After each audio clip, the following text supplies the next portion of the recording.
আসসালামু আলাইকুম ওরহমতুল্লাহি ওবরাকাতুহু। আলহামদুলিল্লাহি ওয়া কাফা ওয়া সালামুন আলা ইবাদিহিল্লাযীনা ইসতাফা, আম্মা বা'দ। প্রিয় শ্রোতামণ্ডলী, দার্সে রমজানের 14তম পাঠ, বিষয় ভেতর নামাজের পরে নওয়াফিল নামাজের হুকম কী। অধিকাংশ মানুষের এই প্রশ্নটা আসে, বা অধিকাংশ মানুষের ব্রেনে এই প্রশ্নটা আসে, বা অধিকাংশ মানুষ এই প্রশ্নটা ওলামা ইকরামদের কাছে উপস্থাপন করেন, পেশ করে যে ভেতর নামাজের পরে নওয়াফিল নামাজ পড়া যাবে না। আর যেহেতু এটা লাস্ট আশরা চলছে, তো শেষ দশক রাতে বেশিরভাগ মানুষ এই প্রশ্নটা করে যে মেনে নেন আমি তারাবির নামাজ পড়ে নিলাম ইমাম সাহেবের সঙ্গে, তো তারপরে আমি ভেতর নামাজ আমি পড়ে নিলাম, তাহলে কি আমি কিয়ামুল লাইল আবার যদি পড়তে চাই 2 রাকাত 4 রাকাত, তো সেটা পড়তে পারি না। এর ব্যাপারে যেটা কথা সেটা হচ্ছে কি, যে কিয়ামুল লাইল করতে পারে ভেতর নামাজের পরে, কোনো অসুবিধা নেই, কিন্তু ভেতর নামাজ পুনরায় আবার পড়তে হবে না।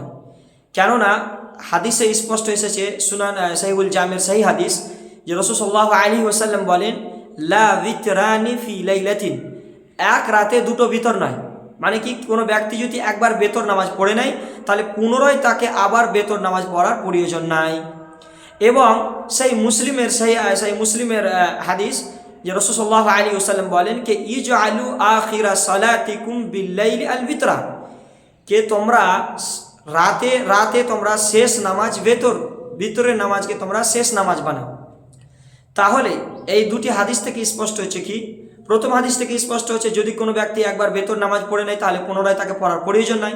দ্বিতীয় হাদিস থেকে স্পষ্ট হচ্ছে কি, যে তোমাদের মধ্যে প্রত্যেকটা ব্যক্তি যেন কি করে, যে সে যদি রাতে কিয়াম করে, তাহলে সে তার লাস্ট যেটা নামাজ হবে সেটা যেন ভেতরের নামাজ হয়।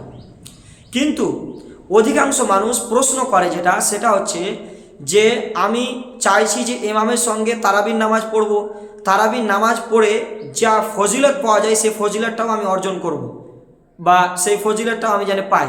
যেই রকম কোনো ব্যক্তি, সেই হাদিসে এসেছে যে কোনো ব্যক্তি যদি মান কামা মাআল ইমাম, কোনো ব্যক্তি যদি ইমামের সঙ্গে কিয়াম করলো, এমনকি ইমাম সালাম ফেরার পূর্বে ইমাম সালাম ফিরিয়ে দিল, বা ইমাম নামাজ থেকে ফারিগ হয়ে গেল, ততক্ষণ পর্যন্ত প্রথম থেকে শেষ পর্যন্ত কোনো ব্যক্তি যদি ইমামের সঙ্গে কিয়াম করলো, তাহলে পুরো রাত ইবাদত করে যা ফজিলত পাওয়া যায় সে ফজিলত কিন্তু ইমামের সঙ্গে কিয়াম করেই পাওয়া যাবে।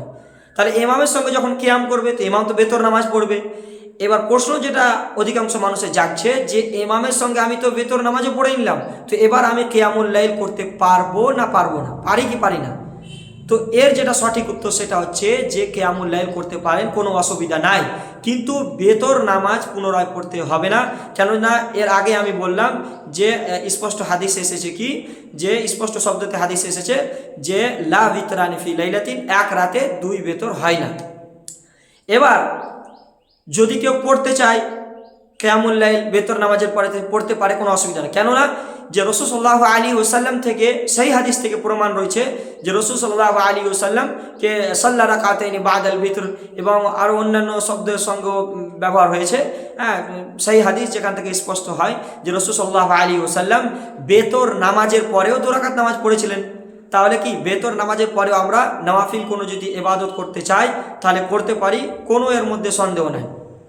অধিকাংশ ওলামা ইকরামদের এটাই মত যে তিনারা যতগুলো হাদিস রয়েছে এর মর্মে, সেই হাদিসগুলোকে একসঙ্গে করে, সেই হাদিসগুলোকে সামনে রেখে তিনাদের যেটা ফতোয়া বা তিনাদের যেটা রায়, তিনাদের যেটা বক্তব্য, সেটা হচ্ছে যে যদি কোনো ব্যক্তি নওয়াফিল যদি আদায় করতে চায় ভেতর নামাজের পরে, মানে সে তারাবি ভেতরের সঙ্গে একসঙ্গে পড়ে নিল, তারপরে কেউ যদি ভেতর নামাজের পরে যদি কিয়ামুল লাইল করতে চায় তাহলে সে পড়তে পারে, কোনো অসুবিধা নাই।